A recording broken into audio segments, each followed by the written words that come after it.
할렐루야. 우리 옆에 있는 분들과 인사하겠습니다. 함께 예배함이 기쁨입니다. 한 주간 수고 많으셨고 또 주 안에서 이렇게 모이게 하신 또 은혜를 찬송합니다. 오늘 말씀이 사실은 굉장히 기독교의 근본이 될 만한, 성도의 근본이 될 만한 중요한 말씀입니다. 오늘 말씀을 집중해서 한번 들어보시면서 내 마음을 잘 돌아보시고 우리 살아 역사하시는 예수님께 반응하시는 시간 되기를 원해요. 나는 회심한 성도인가? 한번 제목 읽어봅시다. 시작. 나는 회심한 성도인가? 예.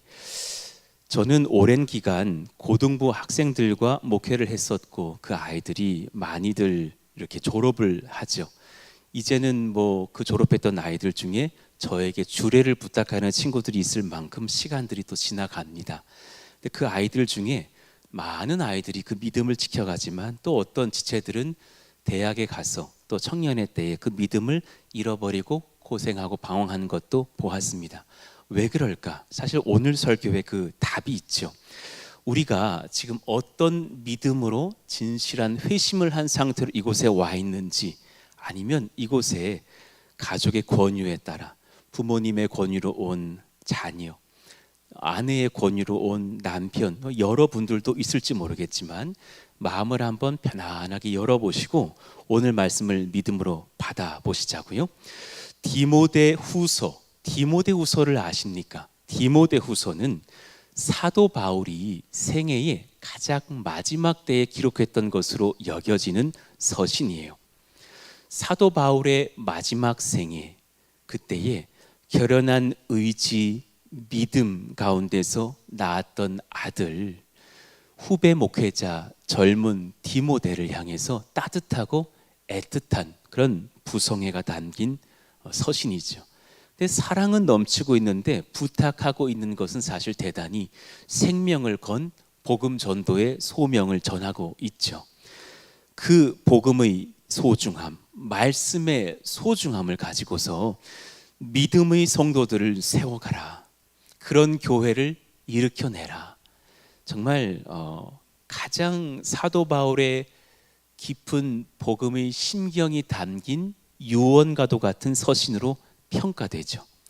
그럼 믿음이 느슨해질 때 디모데 후서를 보시기를 바라고 디모데 전서를 보시기를 바래요. 사도 바울이 AD 67년경쯤에 죽었을 것으로, 순교했을 것으로 추측을 합니다. AD 64년에 그 외에 네로가 그 로마에 불이 났을 때 이거 기독교인들이 불질렀다 거짓말하면서 기독교인들을 많이 잡아 죽이는 대환란 박해가 일어나죠.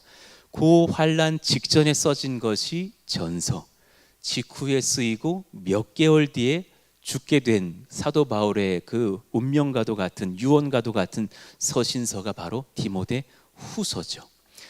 이때 이제 말세에 드러날 현상들이 18가지로 소개해 줘요. 1절 말씀 봅시다. 너는 이것을 알라. 말세에 고통하는 때가 이르러. 말세에는 고통이 있을 거야. 믿음이 없는 자들도 고통할 것이고 믿음이 있는 자들도 그런 세상의 증상들 때문에 고난당할 거야. 사람들이 어떤 증상인지 2절부터 4절까지 18가지 한번 읽어봐요. 시작. 사람들이 자기를 사랑하며 돈을 사랑하며 자랑하며 교만하며 비방하며 부모를 거역하며 감사하지 아니하며 거룩하지 아니하며 무정하며 원통함을 풀지 아니하며 모함하며 절제하지 못하며 사나우며 선한 것을 좋아하지 아니하며 배신하며 조급하며 자만하며 쾌락을 사랑하기를 하나님 사랑한 것보다 더하며. 지금 이런 것들이 읽을 때 한두 세 가지, 서너 가지 내 마음에도 있었던 것들인 거 좀 보지요. 어떤 분들은 지금 솔직하게 많을지도 몰라요. 그리고 어떤 한두 가지가 나를 지금 탁탁 때릴 때도 있을 거예요. 이 마음들 18가지의 죄악들은 하나님을 떠난 사람들은 당연히 갖고 있는 마음이고요. 그런 여러 가지 죄 속에서 이걸 낳다가 저걸 잡았다가 저걸 낳다가 이걸 잡았다가 다 잡았다가 후회했다가 반복하며 살아갈 것이죠. 이런 모습들이 말세에 등장할 세상 사람들의 모습일 것이다. 그런데 지금 그 다음 5절 말씀을 보면 이 증상이 세상에만 있는 게 아니라고, 교회에도 들어올 수 있다고, 저와 여러분들이 나도 모르게 속아 이런 사람들로 살아갈 수 있다고. 우리 5절 말씀 읽어봐요. 시작. 경건의 모양은 있으나 경건의 능력은 부인하니 이 같은 자들에게서 내가 돌아서라. 예, 경건이라는 그 단어는 세상 사람들이 모르는 단어예요. 명상의 시간 짠짠짠 이러면서 아침에 막 묵상하고 명상한다고 경건한 게 아니거든요. 경건은 하나님을 두려워하는 거예요. 깊은 신앙이에요. 하나님 두려워하는 깊은 신앙. 유세베이아라고 하는 그 단어는 예수님을 사랑하는 마음, 하나님을 경외하는 마음. 그런데 경건의 모양만 있는 사람이 있다라는 거예요. 모양, 외적인 모습이죠. 행위로 보여준 어떤 모양이죠. 보기엔 그럴듯하죠. 그렇게 새벽 기도회 다닐 수 있고요. 그렇게 주일 예배, 2부 예배 오늘 참석할 수 있고요. 그렇게 헌금도 드릴 수 있다니까요. 그런데 모양만 있는 사람이 있어요. 그건 아니라라는 거죠. 그런데 정말 우리에게 필요한 것은 경건의 능력이 아니겠느냐. 경건의 능력은 부인하니, 능력, 디나미스라고 하는데요. 하나님의 권세가 내게서 드러나는 거예요. 하나님의 능력이 그분에게서 발현되고 있는 거예요. 저는 저와 여러분들에게 이 은혜가 임하기를 축복해요. 저와 여러분들이 우리 힘으로 안 섬겼으면 좋겠어요. 우리 힘으로 목회저 안 했으면 좋겠어요. 여러분의 힘으로 교사 안 하셨으면 좋겠어요. 여러분들의 힘으로 기도 안 했으면 좋겠어요. 여러분들의 어떤 결단과 이를 물고 있는 의지만으로 죄를 끊지 않았으면 좋겠어요. 성령의 능력으로 말미암아 이 일들을 감당할 수 있기를 축복합니다. 예, 그러니 지금 내 마음 가운데에 경건의 모양만 있지 않은가 돌아보셔야 돼요. 나는 알거든요. 모양만 있는 가짜인지 능력이 임하고 있는 진실한 성도인지 잘 돌아보셔야 돼요. 자, 마가복음 5장에 보면 혈루병 걸렸던 여인의 믿음이 소개되고 있죠. 오랫동안 그 병이 치료되지 않아서 안 만나본 의사가 없었고 이런저런 수모와 고난도 당했겠죠. 여성의 그 은밀한 몸의 중요한 몸의 부위에서 치료가 필요한 부분이니 얼마나 민망해요. 그렇잖아요. 여기 저만 해도 제가 무슨 이렇게 아래쪽을 좀 검사해야 되는데 여성 의사가 하면 저도 민망한데 하물며 여성 입장에서 남성 의사들에게 얼마나 그 수치를 당하고 어려운 일들이에요. 그 당시에 아름다운 탁월한 현대의학도 아닐 것이고 이런저런 고난도 많이 당했겠죠. 그런데 예수님을 향한 믿음이 생긴 거예요. 예수님을 향한 경외의 마음이 생긴 거예요. 그는 단지 저분에게 가서 어떻게 좀 병 좀 나보자 정도가 아닌 거죠. 마가복음 5장 28절 한번 볼까요? 읽어봐요. 시작. 이는 내가 그의 옷에만 손을 대어도 구원을 받으리라 생각함 일러라. 지금 단지 내 병난 것을 뛰어넘어 하나님의 아들이신 것이 믿어지는 거예요. 하나님의 아들 앞에서 내가 나의 죄도 치료가 돼야겠고 나의 병은 당연히 낫겠고 하나님 앞에서 내가 정말 은혜를 입고 구원받기를 원하는 그 절절한 신앙이 솟구쳐 나오는 거죠. 그는 지금 예수님이 너무 두려웠어요. 너무 나에게 크셨어요.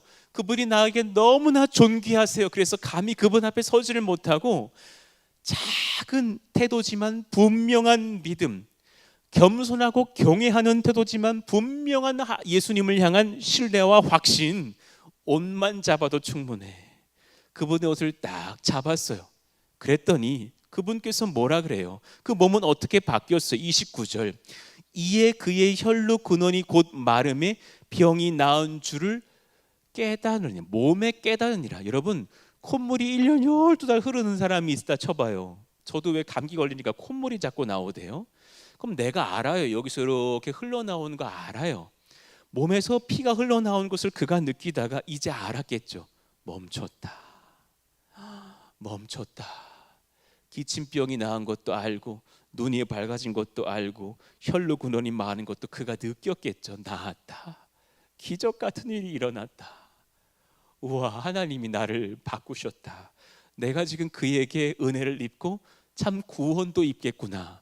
그때 주님께서 뭐라 하십니까? 예수께서 30절 시작. 예수께서 그 능력이 자기에게서 나간 줄을 곧 스스로 아시고 무리 가운데서 돌이켜 말씀하시되 누가 내 옷에 옷을 대었느냐 하시니 그 능력 dynamis가 지금 내게서 나갔다. 믿는 자, 회심한 자가 주님께 구하면 믿음의 은혜로 말미암아 능력이 나가거든요. 대단한 것이 아니라 믿음만으로 예수님의 능력은 발할 수 있음을 믿으시기를 축원합니다. 여러분, 그 바른 회심의 믿음 가지고 주님께 구하십시오. 그럼 주님은 응답하십니다. 할렐루야. 그 경외의 마음, 그 바른 신앙, 우리 교회가 믿음이 없어져서 이상한 경건의 모양만 있는 교회 아니기를 원해요. 그럼 능력이 드러나지 않을 거예요. 마태복음 13장 58절처럼요. 읽어봐요. 시작. 그들이 믿지 아니함으로 다시 시작. 그들이 믿지 않음으로 말미암아 거기서 많은 능력을 행하지 아니하시니라. 주님의 고향 땅 나사렛에 이르니까 이 사람들이 안 믿었대요. 아니 저 목수 요셉의 아들 아니요, 동네 야 내가 겨우버 키웠어 이러면서 안 믿으시는 거예요. 그랬더니 능력이 안 나왔대요. 여러분, 우리 교회에 되게 순전한 아가 신앙이 있기를 원해요. 예수님 앞에 잘 믿고 그의 능력을 구하시면 하나님의 아들의 능력이 우리 교회에, 여러분의 가정이, 여러분의 삶에 부어질 줄로 믿습니다. 예, 그런 은혜요. 그 믿음에는 한 가지 다른 것이 있거든요. 지금 그 믿음이 주님 앞에 그냥 내가 오늘 돈 구해야지, 하나님 저 부자 되게 해주세요 꼭이요, 이런 거 말고요. 그런 게 아니라 누가복음 7장 9절의 그 백부장의 믿음이요. 주님이 백부장의 믿음을 너무 칭찬하셨다죠. 야, 이스라엘 중에도 이만한 믿음을 만나보지 못했는데 저 이방 사람 로마인 백부장, 100명의 군사 있는 저 군인의 믿음이 너무 탁월하다. 여러분 잘 보십시다. 지금 로마 백부장이 세게 믿고 있는 게 아니에요. 그가 와서 메시입니다 그러고 있는 게 아니라 뭐가 한 끗이 달라요. 믿음의 끝에 뭐가 있는지를 보시란 말이에요. 그가, 백부장이 자신의 하인이 아팠대요.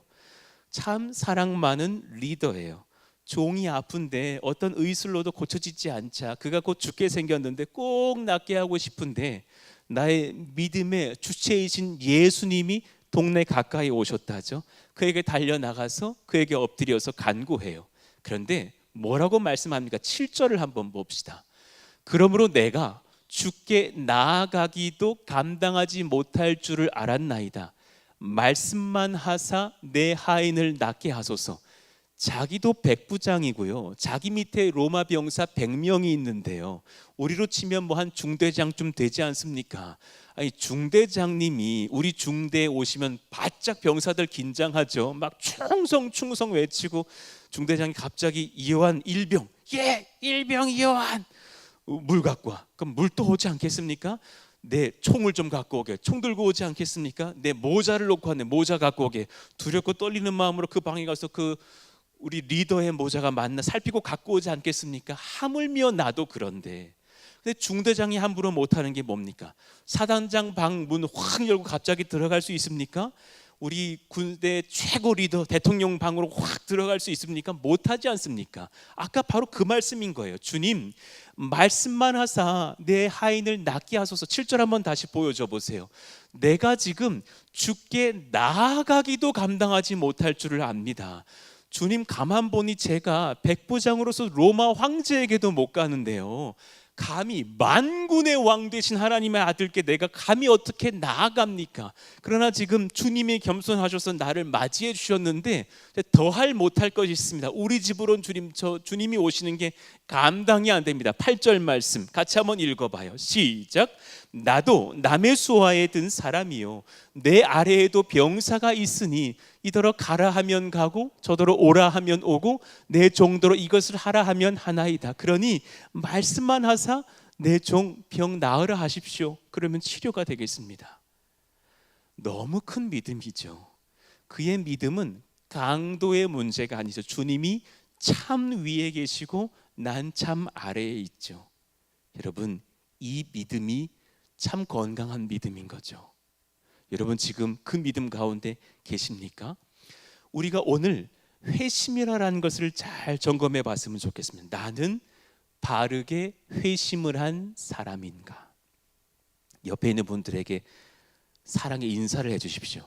당신은 정말 회심하셨습니까? 시작.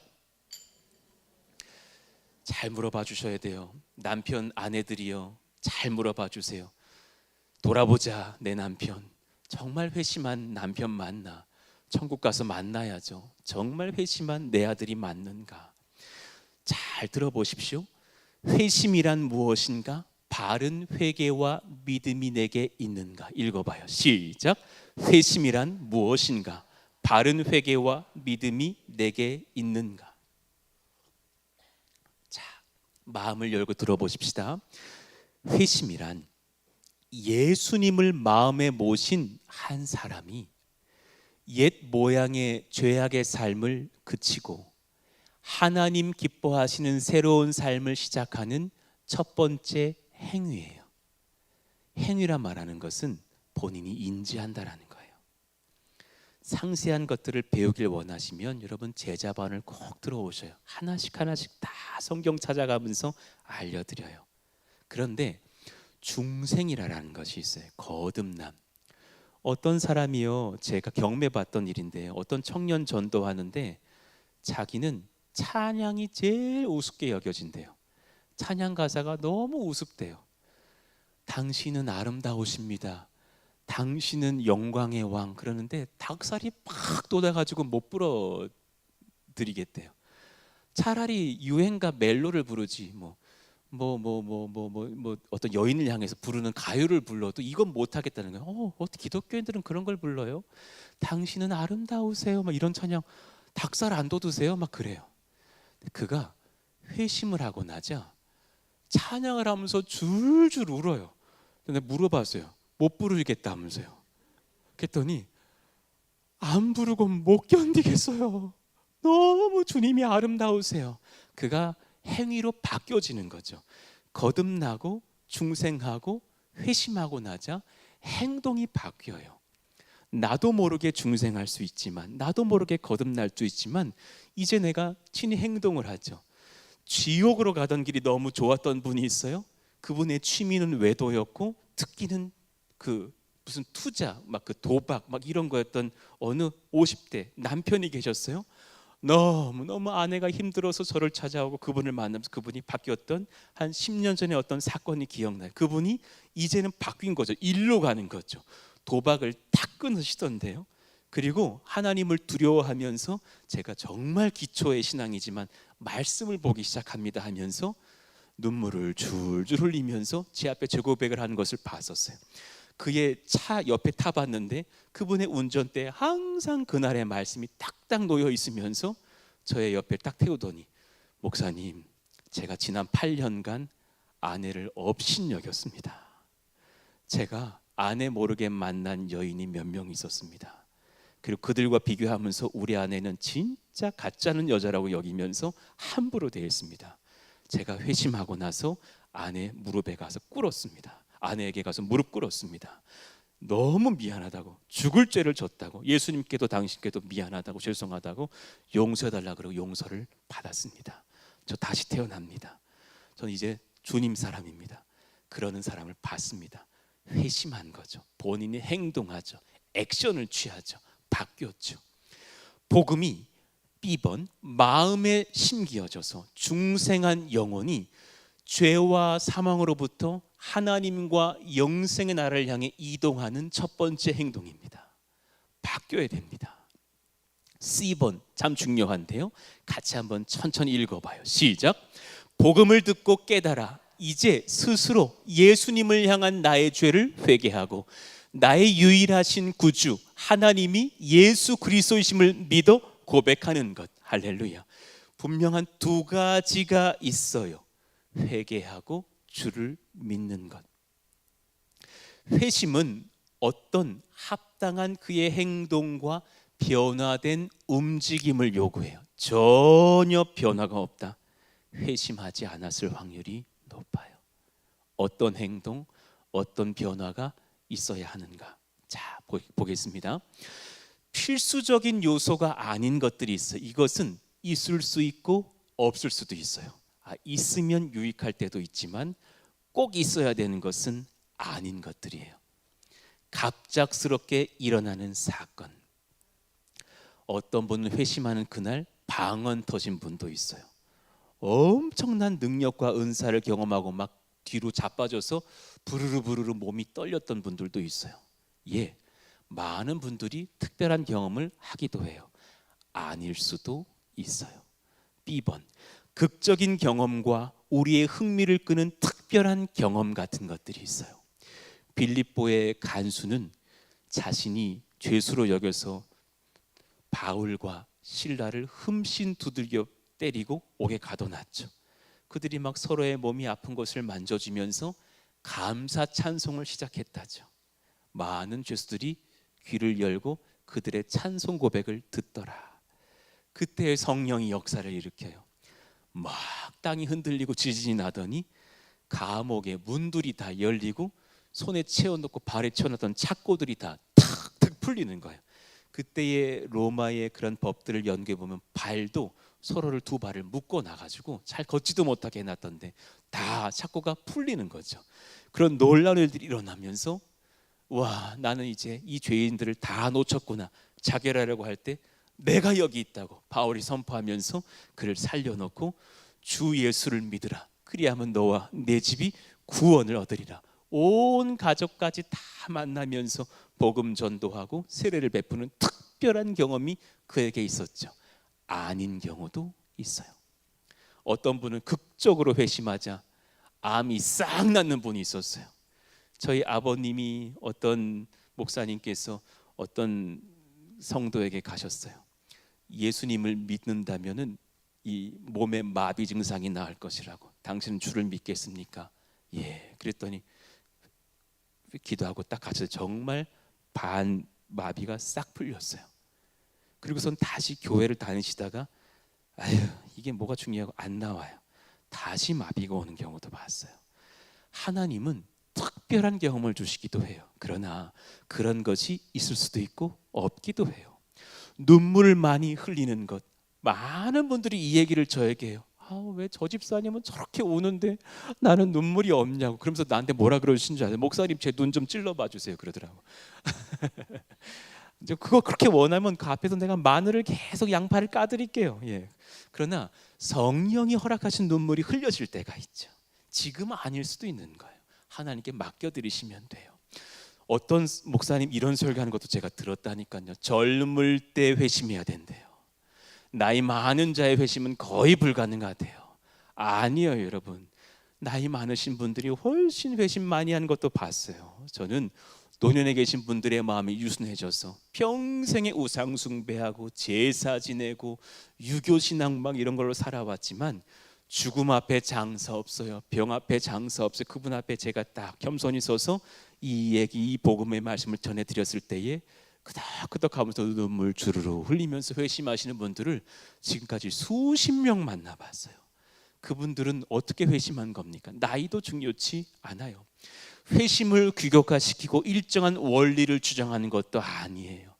회심한 자는 바로 모든 죄를 끊는 게 아니에요. 어떤 분은 이걸 끊어내요. 어떤 분은 잘 못 끊어낼 수 있어요. 왜 김 집사님 남편은 술을 딱 끊는데 당신은 왜 술을 아직 먹느냐? 당신 아직 회심이 안 됐다. 그건 성령이 점검하실 것이지 우리의 모습으로 잘 알 수 없어요. 어떤 분은 방언 받아요. 어떤 분은 못 받아요. 다 다른 거예요. 여러분 지금 은사는 다 다른 거죠. 어떤 교회는 방언 못 받으면 구원 없다 설교해요. 그렇지 않아요. 이 마음으로 손 들어 보세요. 방언 받으신 분, 몇 분 두실 거예요. 반대로 말씀드려 볼게요. 못 받으시고 또 주님 잘 섬기시는 분 손 들어 보세요. 여기 지금 또 절반 이상 드실 거예요. 제 아는 귀한 정말 승리의 목회를 감당하시는 말씀의 사도들 중에 방언 못 하시는 분들 많습니다. 그게 중요한 게 아니라 각자에게 은사를 주시는 거죠. 그 어떤 목사님은 목회하고 설교 잘 감당할 그런 자기 부인과 지혜의 은사를 주셨겠죠. 그럼 본질로 갑시다. 회심이 정말 필요한 회심의 본질은 무엇이냐? 읽어봐요. 시작. 회심의 영구적이고 필수적인 요소가 있어요. 꼭 깨달으셔야 돼요. 성경이 증거하는 요소예요. 교회가 부흥하는 교회의 부흥 역사 때마다 항상 반복되었던 그 진리의 선포 사실이 있어요. 그건 무엇이냐? C번 읽어봐요. 시작. 회심의 유일한 필수 요소는 바른 회개와 믿음입니다. 한 번 다시요. 시작. 회심의 유일한 필수 요소는 바른 회개와 믿음입니다. 성령이 물으십니다. 너는 나에게 회개했느냐? 회개는 후회랑 다릅니다. 아이고 내가 남편에게 또 잘할 걸, 내가 우리 아들에게 잘할 걸 너무 잔소리했네. 아우 쯧쯧쯧. 이건 후회고 이건 반성이죠. 회개는 대상이 있습니다. 하나님께 회개하는 겁니다. 내가 너에게 나의 딸의 권세를 주려 했지만 너는 나를 거절하지 않았느냐? 내 아들아, 내가 너를 위해서 내 아들을 잡아 십자가의 보혈의 권세를 너에게 발라주었지만 너의 부모가 그렇게 너를 전도하려 했지만 너는 우습게 여기지 않았느냐? 너는 지금 또 나를 거부하고 있지 않느냐? 너의 지금 갈 길은 지옥본인데 돌아와야 되지 않겠느냐? 너는 지금 음란히 행하고 청년의 때 여자들과 쉽게 잠자리하고 술 먹고 담배 피면서 하나님의 말씀을 경히 여기지 않았느냐? 너의 죄가 지금 너를 지옥으로 보내고 있지 않느냐? 회심의 필수의 요소 먼저 한 가지, 하나님을 가볍게 여겼던 것이 깨어져야 됩니다. 그분이 나에게 두렵게 여겨져야 됩니다. 그래서 회개가 터져 나옵니다. 하나님, 제가 당신 앞에 불경스러웠습니다. 저를 용서해 주시기를 원합니다. 이 역사가 여러분의 심령마다 꼭 일어나기를 축원합니다. 회개, 하나님께 회개하는 겁니다. 믿음은 무엇입니까? 내가 그래서 교회를 잘 다니면서 목사님께 인정받아야지, 우리 장로님들께 인정받아야지가 아니라 예수님을 믿는 것입니다. 제대로 믿으시면 힘 빼도 됩니다. 여러분, 제가 되게 힘주고 목회하던가요? 나 요한이야, 뭐 나 건들면 재미없어, 막 이렇게 목회하던가요? 저는 힘을 쫙 빼고 목회해요. 하나님께 온전히 맡기고 저는 한 분 바라봐요. 우리 교회의 머리 대신 나를 구원하시고 우리를 구원하신 예수 그리스도, 할렐루야. 그분 앞에 모든 것을 맡겨드리고 경배하면 돼요. 서렌더하면 돼요. 맡겨드리면 돼요. 그것이 믿음이에요. 사도행전 20장 21절 말씀, 성경은 회심의 정의를 내려주었어. 읽어봐요. 시작. 유대인과 헬라인들에게 하나님께 대한 회개와 우리 주 예수 그리스도께 대한 믿음을 증언한 것이라. 여러분, 제대로 하나님께 회개하시고 주님 순전히 바르게 예수님 믿으시기를 원해요. 점검을 시작할게요. 자, 이제 여러분들 수술대로 올립니다. 수술대로 올려서 두 가지를 볼 거예요. 나는 회심하지 못했거나 거짓 회심을 한 사람은 아닌가? 나는 회심하지 못했거나 거짓 회심을 한 사람은 아닌가? 한국교회에 이렇게 숨어든 성도들이 많아요. 오늘 치료받기를 원해요. 첫 번째, 일시적 회심의 문제 읽어봐요. 시작. 일시적 회심. 예수님은 공생의 3년 중에 일시적 회심이 되어 있는 연약한 성도들이 꽤 많이 있는 것을 아시고 그들을 꾸중하시고 그들을 바꾸시면서 진실한 회심으로 갈 수 있도록 도우셨어요. 우리 안에도 그런 성도가 있을까 걱정돼요. 여러분, 늘 마음을 돌아보시면서 나는 어떤 사람인가? 또 내 이웃은 누군가? 저희 교회는 젊은 분들이 많아요. 교회를 잘 몰라요. 11조 설교를 했더니 어떤 분이 저에게 와서 그러셨어요. 목사님, 11조를 드리라 하셨는데 11조가 뭡니까? 10일에 한 번씩 헌금하는 겁니까? 그러셨어요. 모를 수 있어요. 너무 순수하고 참 귀해요. 그런데 그러다 보니 제 마음에 우려도 있어요. 11조를 모르는 것까지는 괜찮은데 회심을 모르고 있는 것은 아닌가. 그런 건 배워가면 되지만 회심을 평생 모르면 안 되거든요. 회심은 나의 모든 것을 다 드려도 예수님의 구원의 은혜, 영생의 복이 크다는 것을 깨달은 자가 나를 드리는 믿음의 헌신이에요. 계산 바르게 하셔야 돼요. 어떤 조폭 영화를 보니까 그 조폭 이병헌 씨가 어떤 정치인한테 그러죠. 저를 잘 이끌어 주시면 섭섭치 않게 따라갑니다. 요거 믿음 아니에요. 저에게 잘 해주시면 저를 괴롭히지 않으시고 저를 잘 챙겨주시고 돈도 좀 다발로 주시고 그러면 형님 섭섭지 않게 해드리겠습니다. 믿음은 그런 게 아니에요. 주님 저 건드리지 않으시고 저 죄 있다 그러지 않으시고 저에게 많이 헌금하라 그러지 않으시고 때때마다 집사 권사 되게 해주시면 잘 따라가 드리겠습니다.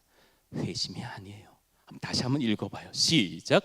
회심은 나의 모든 것을 다 드려도 예수님의 구원의 은혜, 영생의 복이 크다는 것을 깨달은 자가 나를 드리는 믿음의 헌신입니다.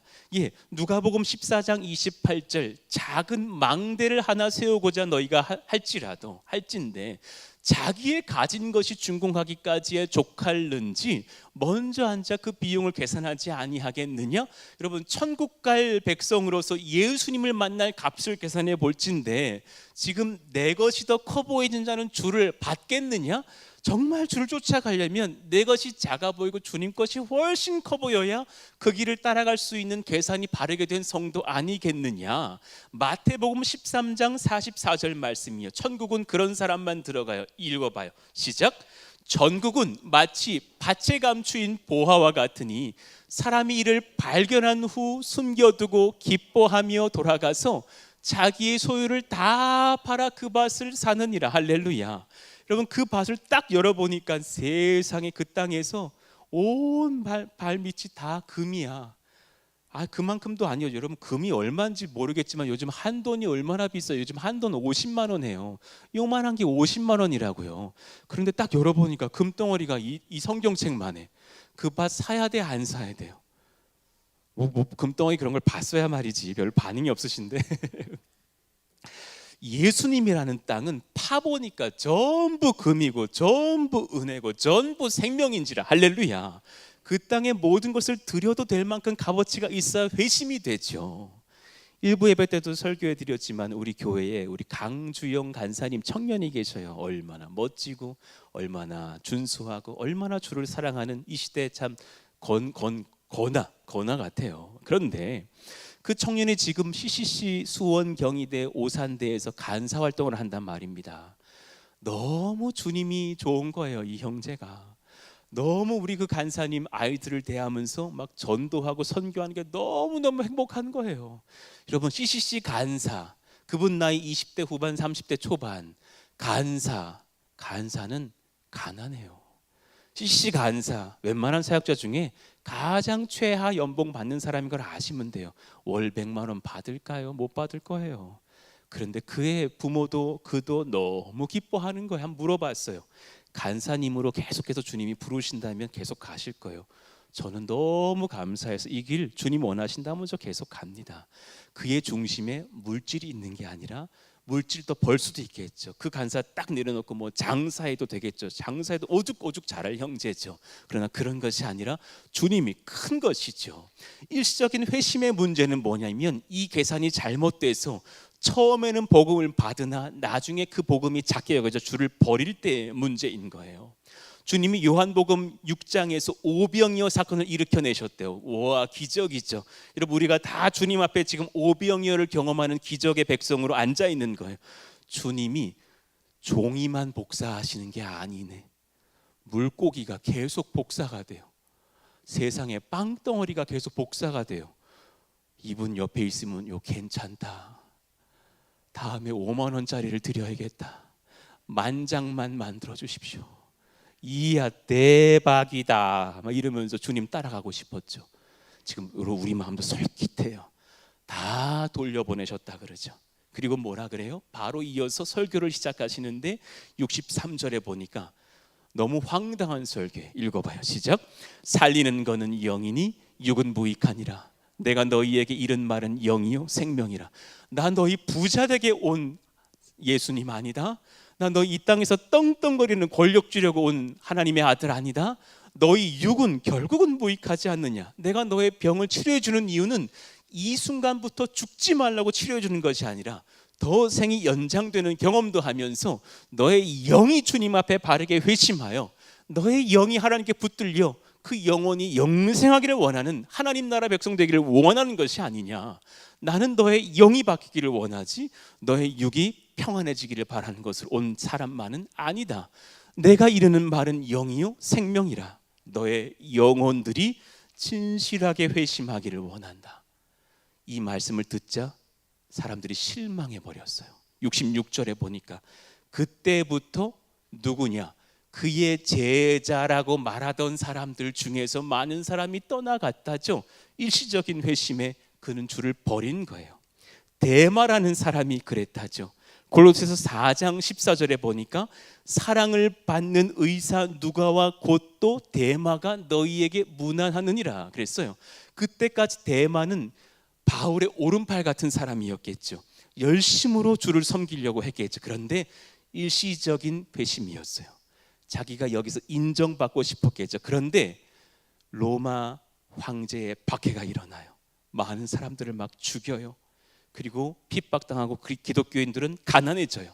그랬더니 그를 버립니다. 디모데후서 4장 10절 데마는 이 세상을 사랑하여 나를 버리고 데살로니가로 갔고. 저 이제 주님 못 믿겠어요.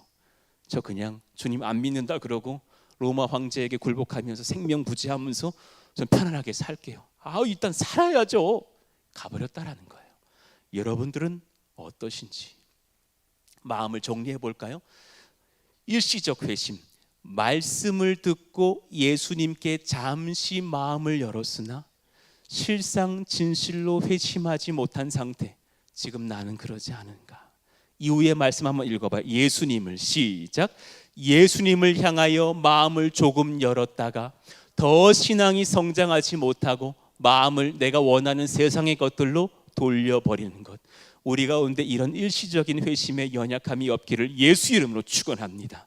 오늘 여러분 주님을 바르게 믿기로 결단하십시오. 그렇다 하면 더 심각한 것이 거짓 회심의 문제예요. 따라합시다. 시작.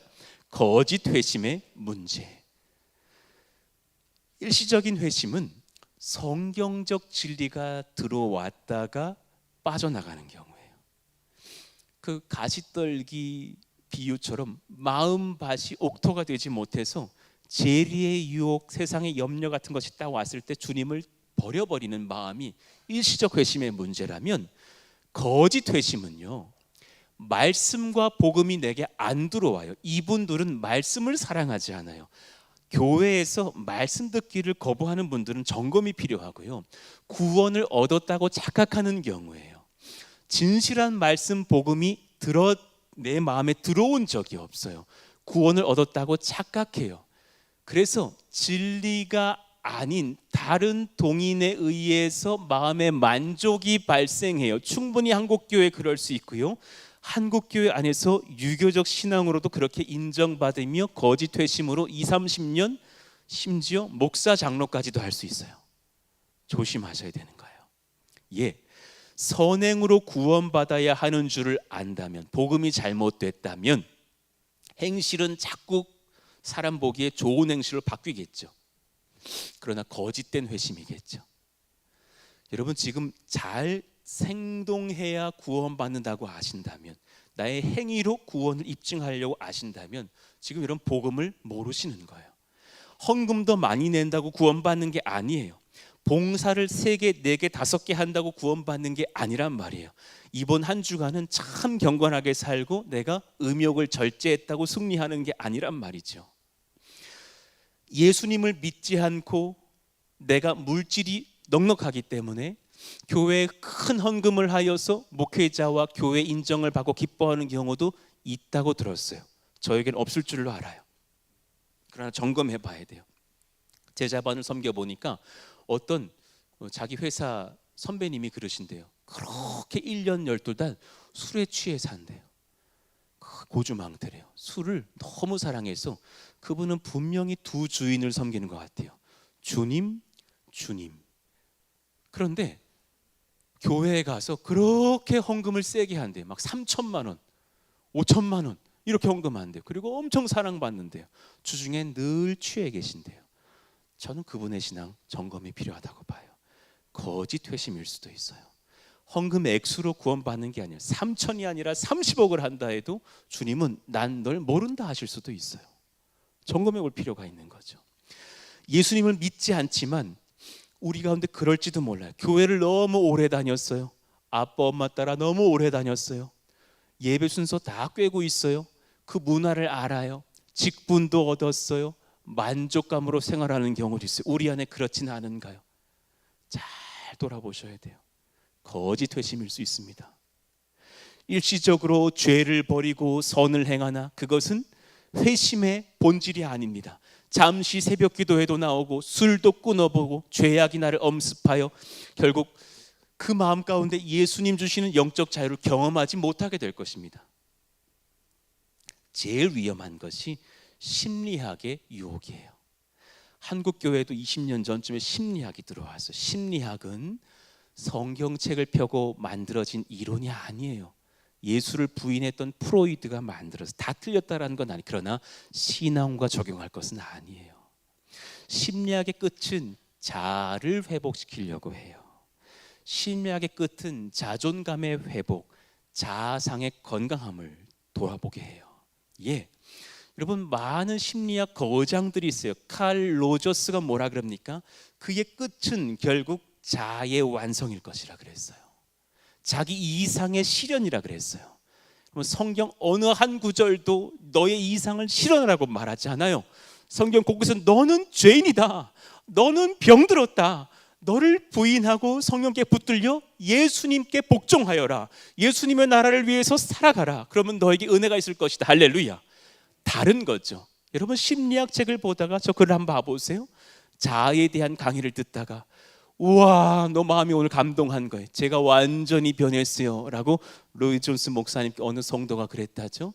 실제로 삶이 많이 개선될 수도 있죠. 그러나 그 심리학에 의존된 회심의 주장은 회심이 아니죠. 지금 심리학의 책 보다가 감동받은 거죠. 예수 복음에 의한 회심이라고 말할 수 없죠. 심리학의 물결이 우리 한국교회에 들어온 뒤에 한국교회는 급감하기 시작했죠.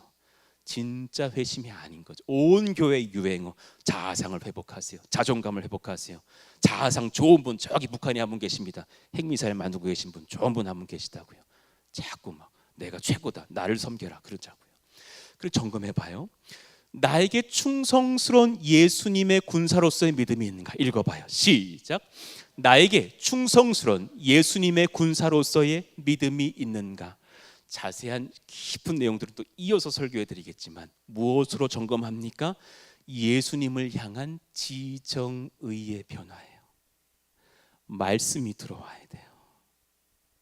그리고 예수님이 나에게 어떤 분이신지를 깨달아 알아야 돼요. 그리고 성령이 내 마음을 완전히 바꾸어 주셔요. 내 마음이 나의 것들보다 예수님이 훨씬 더 귀한 존재로서 받아들여져요. 그분의 나라가 우리 가정의 물질보다 귀해요. 믿으시면 아멘. 그분의 귀한 영생 주신 그분의 나를 향한 사랑이 나의 생명보다 귀해요. 할렐루야. 그 감정의 변화가 있어서 예수님이 너무 좋아요. 저 예수님이 너무 좋거든요. 우리 예수님 너무 저 사랑하거든요. 저 오늘 여기서 꽥 죽어도 소원이 없거든요. 예수님은 나의 모든 것이 되셔요. 할렐루야. 그 믿음으로 살아가요. 저희 아내랑 결심했어요. 결단한 게 있어요.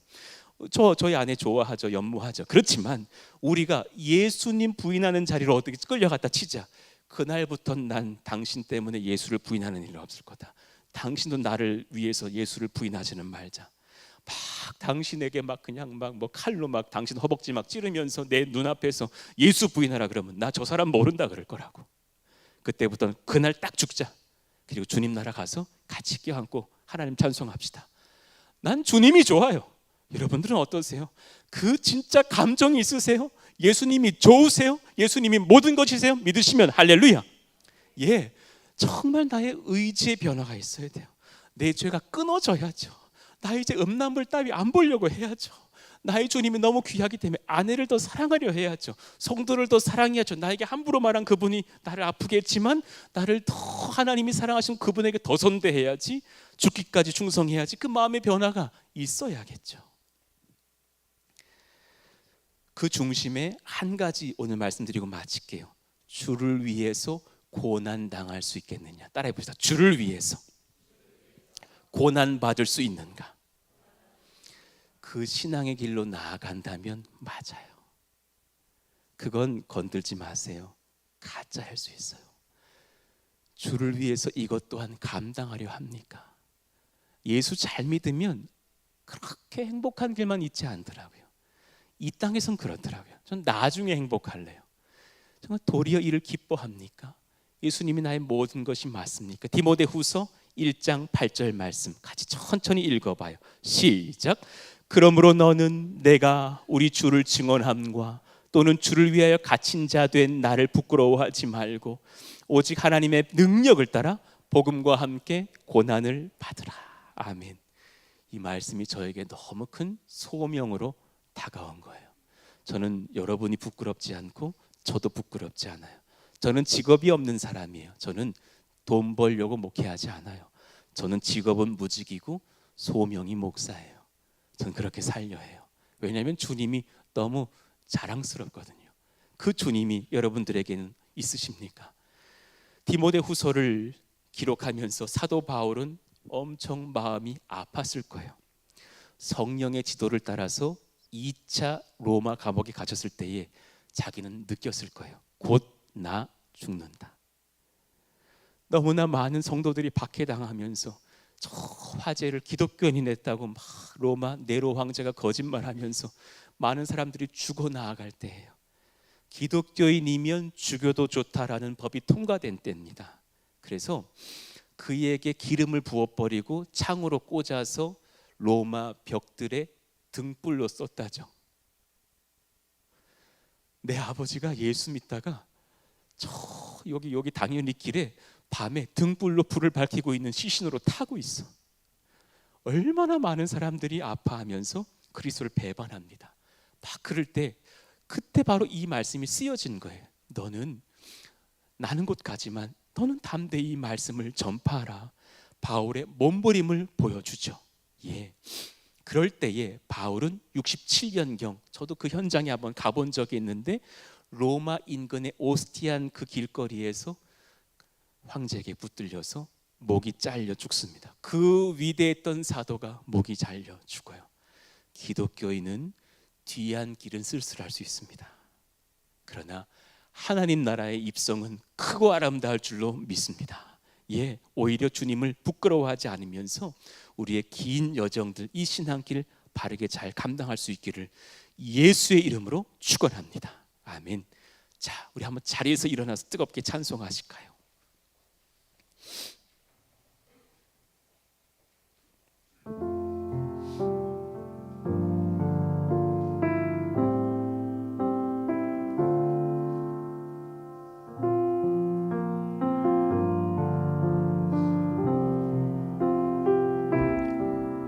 실패와 절망으로 무너져 있을 때 주의 보좌가 나에게 있음을 찬송합니다.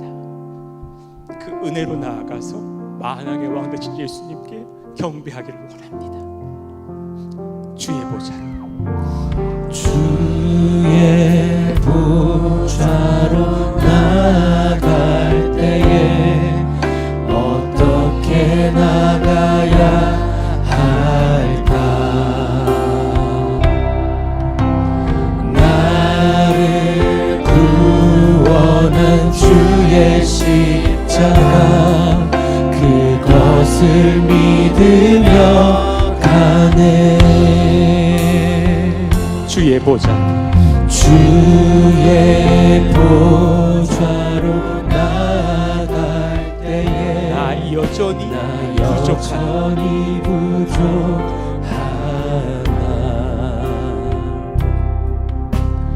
나를 부르신 주의 그 사랑, 그것을 믿으며 가네. 자격 없는 내 힘이 아닌 오직 예수님의 보혈로 자격 없는 내 힘이 아닌 오직 예수님의 보혈로 십자가의 보혈 십자가의 보혈 완전하신 사랑 힘입어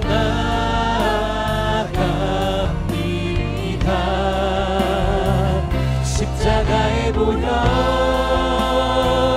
완전하신 사랑 힘입어 예배합니다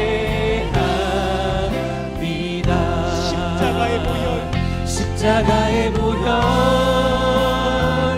완전하신 사랑 힘입어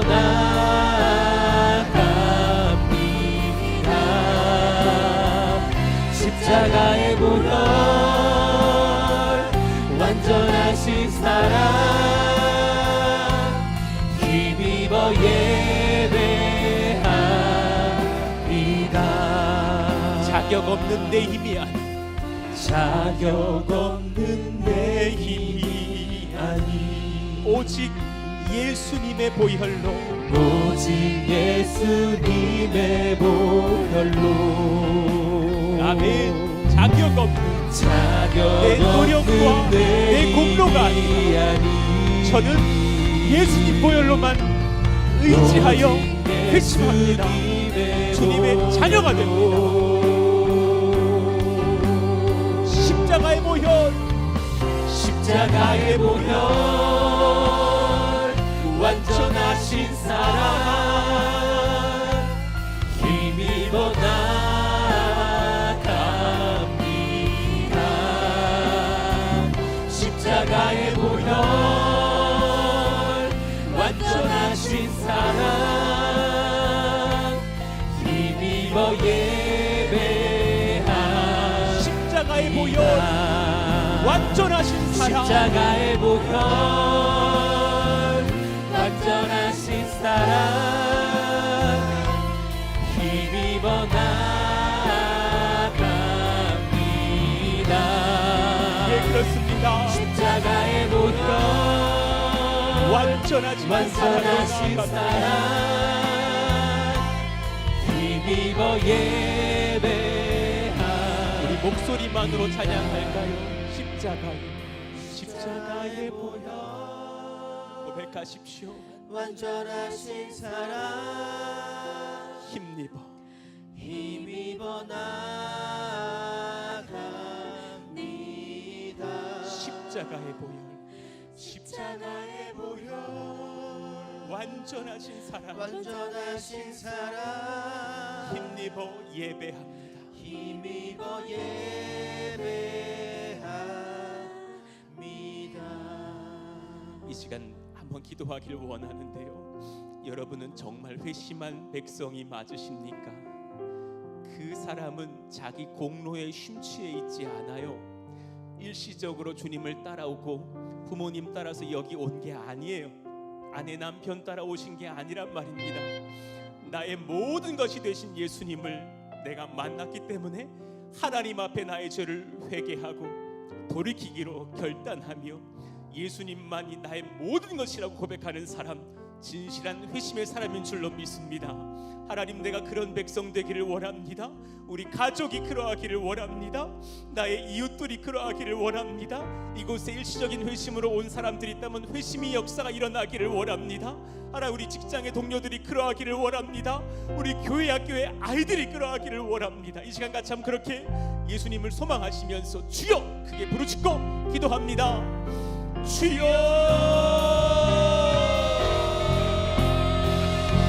십자가의 보혈 완전하신 사랑 힘입어 나아갑니다 예수님 믿음 가지고 나아갑니다 십자가의 보혈로 나를 완전하게 하시는 주님 앞에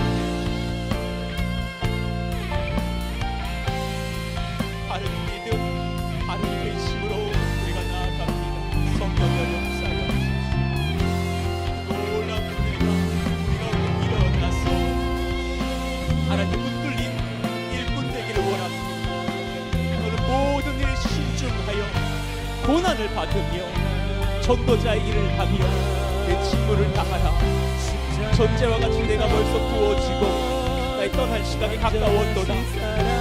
선한 싸움을 싸우고 나의 달려갈 길을 마치고 믿음을 지켰으니 이제 후로는 나를 위하여 의의 면류관이 예비되었으므로 주 곧 의로우신 재판장이 그날에 내게 주실 것이니 내게만 아니라 그 나타나심을 사모하는 모든 자에게도 놀라운 은혜와 역사를 가지고 충성하는 노래가 우리 가운데 있기를 원하오니 아버지의 말씀해 주십시오.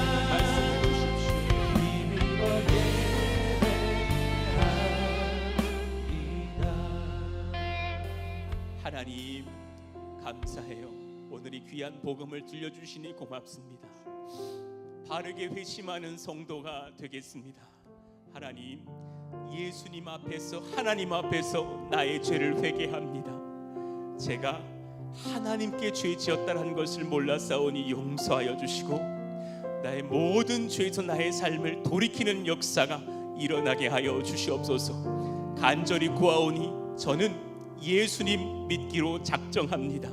나의 구주, 나의 하나님, 나의 모든 것, 나의 구세주 예수님 뿐이신 것을 고백합니다. 예수님 잘 믿겠습니다. 평생에 한 분만 잘 섬기겠습니다. 나와 함께 동시에 둘을 믿지 않겠습니다. 나는 부인하고 예수님만 따르겠사오니 저와 함께 하여 주시옵소서.